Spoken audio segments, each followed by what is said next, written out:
안녕하세요. 명지대학교 취업 서포터즈 명지드림의 오윤채입니다. 요즘 갑자기 찾아온 한파에 다들 감기 조심하고 계신가요? 어느새 2025년도 끝을 향해 달려가고 있습니다. 한 해를 돌아보며 새로운 방향을 고민하는 분들도 많을 시기인데요.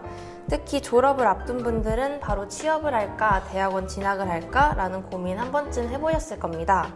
그래서 오늘 명지드림에서는 여러분의 궁금증을 해결해 드리고자 특별한 게스트 한 분을 모셨습니다. 바로 명지대학교 반도체공학부 홍상진 교수님이십니다. 반갑습니다. 안녕하세요. 명지대학교 반도체공학부 학부장 홍상진입니다. 2010년도에 명지대학교의 반도체 공정진단연구소라는 것이 신설되었고 지금 현재 연구소장을 맡고 있습니다. 또한 2023년부터 산업통상자원부의 지원을 받아서 반도체 특성화대학 사업단장을 맡고 있습니다.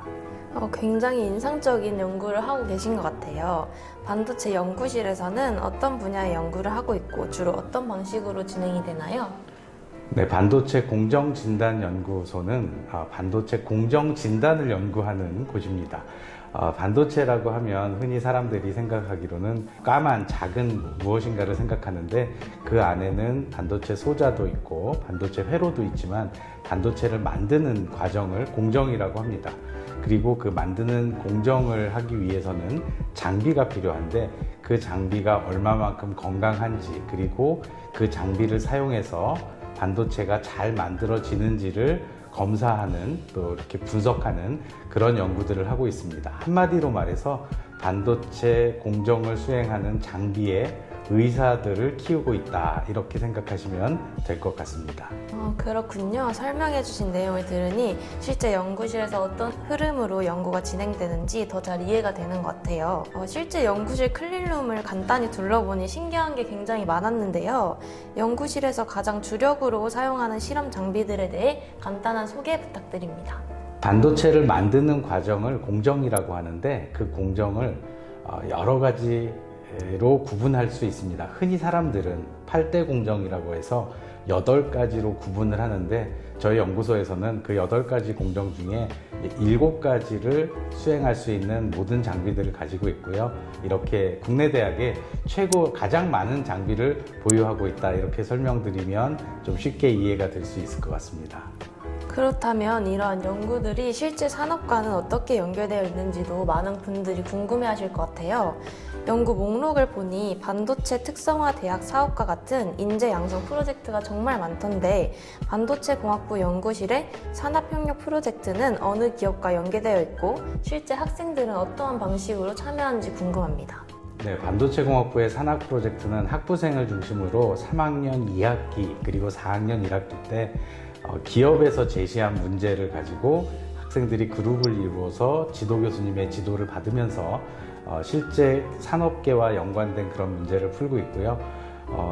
SK 하이닉스에서도 주제를 주셨고, 그다음에 SMS라고 하는 그런 장비 기업에서도 주제를 주셨고, 대표적인 대한민국의 유명한 그런 기업들이 주제를 제시해 주시고, 1년 동안의 프로젝트를 통해서 학생들이 그동안에 배웠던 지식을 가지고 충분히 활용을 해서 새로운 것을 발견하고 새로운 문제점들을 인식하고 그 문제를 해결하는 방식으로 1년간 프로젝트를 진행합니다.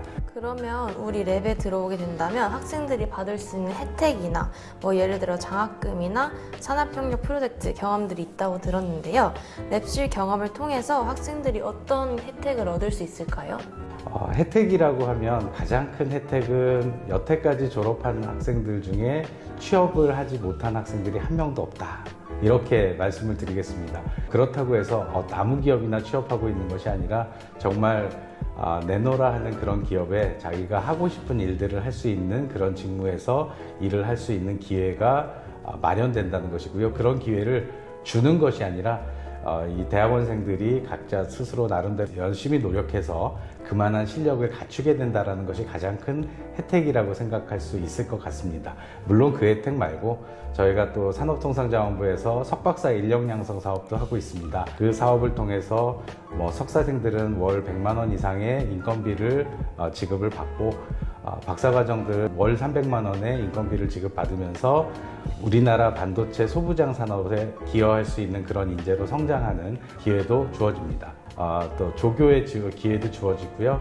또 교육 조교도 있고 대부분의 학생들은 연구를 열심히 하기 때문에 연구조교라는 것도 주어지게 됩니다. 그래서 중소기업에 취업하는 것보다 훨씬 더 많은 그런 혜택이 있다, 이렇게 말씀드려도 될 것 같습니다.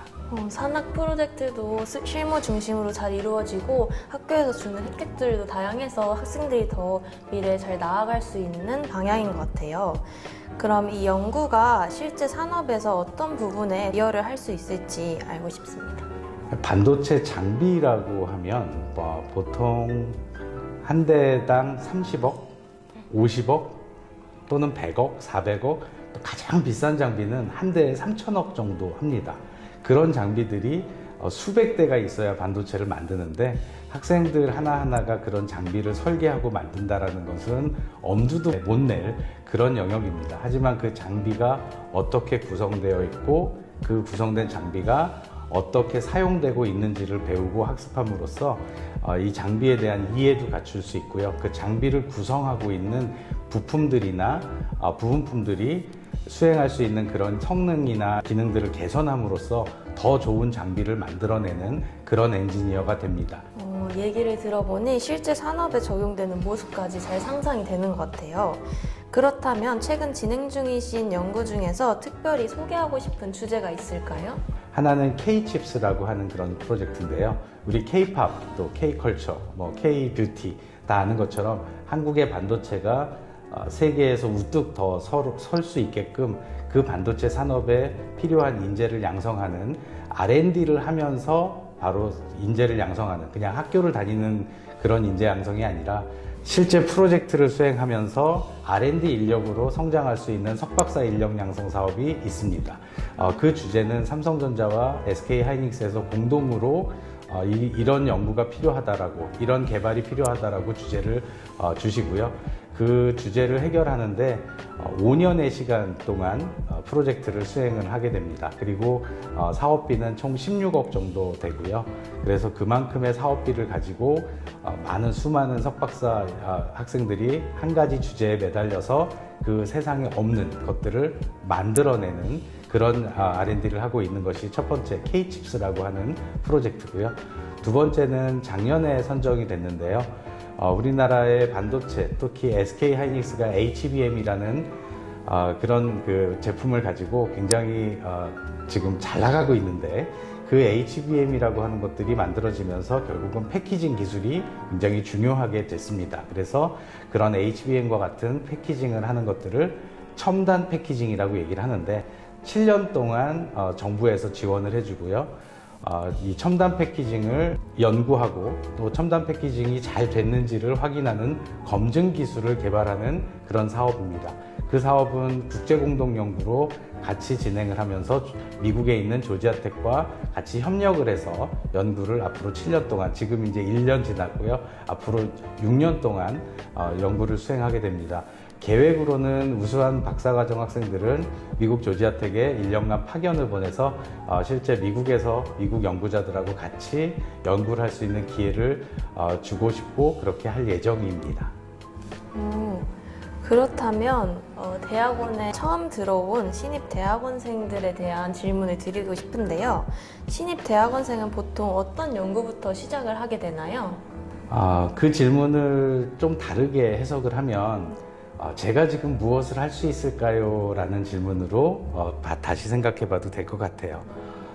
우리가 보통 학교를 다니면서 공부를 하고 시험을 보는 것들, 그것들은 여태까지 아는 것이 힘이다라는 생각에서 내가 무엇인가를 모르기 때문에 알고 싶어 하는 마음을 가지고 내가 모르는 것을 알아가고자 하는 노력들을 많이 했을 거예요. 하지만 앞으로 미래에는 아는 것이 힘이다라는 생각보다는 할 줄 아는 것이 힘이다라는 시대가 된 것 같아요. 예전에는 모르는 것들은 책을 찾아보거나 도서관에 가서 정보를 취득했는데, 이제는 도서관에 갈 필요가 없을 정도로 인터넷이 잘 돼 있고, 심지어는 내가 궁금한 게 있으면 GPT한테 물어보면 금방 답을 줍니다. 그래서 정말 아는 게 힘일까요? 아닐 수도 있다는 생각을 해볼 수 있을 것 같아요. 대신 GPT가 못하는 게 하나 있습니다. 뭘까요? GPT는 직접 하는 것을 못합니다. 그래서 처음 대학원에 입학한 학생들한테 제가 주문하는 것은 자꾸 무엇인가를 알려고 하기보다는 자꾸 무엇인가를 하려고 하는 그런 마음을 가져주면 참 좋겠다. 물론 뭘 알아야 하지요? 라는 질문을 늘 합니다. 그래서 동료들하고 또 선배들하고 같이 무엇인가를 하면서 선배들한테 배워가면서 자기가 깨달음을 얻게 되는 그런 과정이 바로 요즘에 필요한 대학원생들이 공부하는 그런 방법이 아닐까 이렇게 생각을 해봅니다. 대학원에 준비하고 있는 학생들에게 방금 해주신 말씀이 굉장히 깊이 와닿을 것 같아요. 많은 분들이 관심 있어 하실 진로 이야기도 한번 여쭤볼 텐데요. 졸업 후 진로는 주로 어디로 나아가나요? 졸업 후 진로는 대학원생들 같은 경우엔 대부분 다 연구직으로 가게 됩니다. 그 연구직을 수행하면서 회사는 정말 천차만별인 회사를 갑니다. 그래서 대기업에 가고 싶은 학생들은 대기업에 가 있는 학생들도 있고요.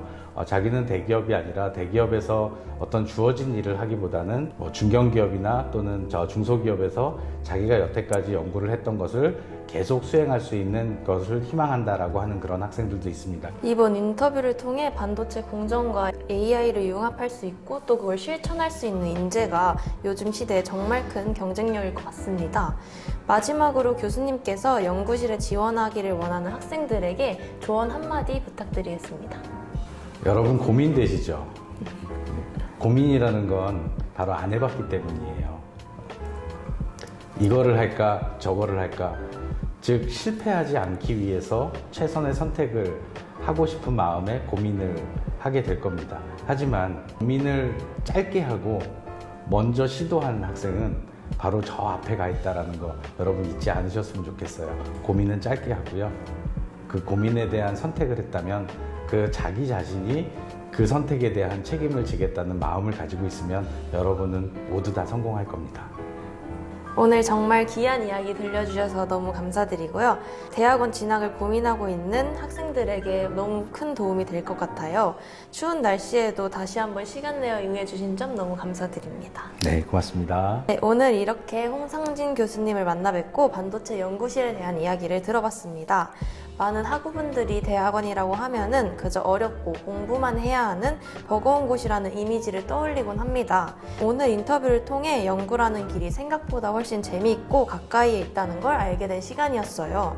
대학원은 어렵고 버거운 곳이라는 이미지가 강했지만 사실은 진정한 나만의 길을 개척해 나가는 과정이라는 것을 알게 되었습니다. 처음 내딛는 발걸음은 누구에게나 두렵지만 그 두려움을 확신으로 바꿀 수 있는 곳, 그곳이 바로 대학원이 아닐까라는 생각이 듭니다. 지금까지 명지드림의 오연채였습니다. 감사합니다.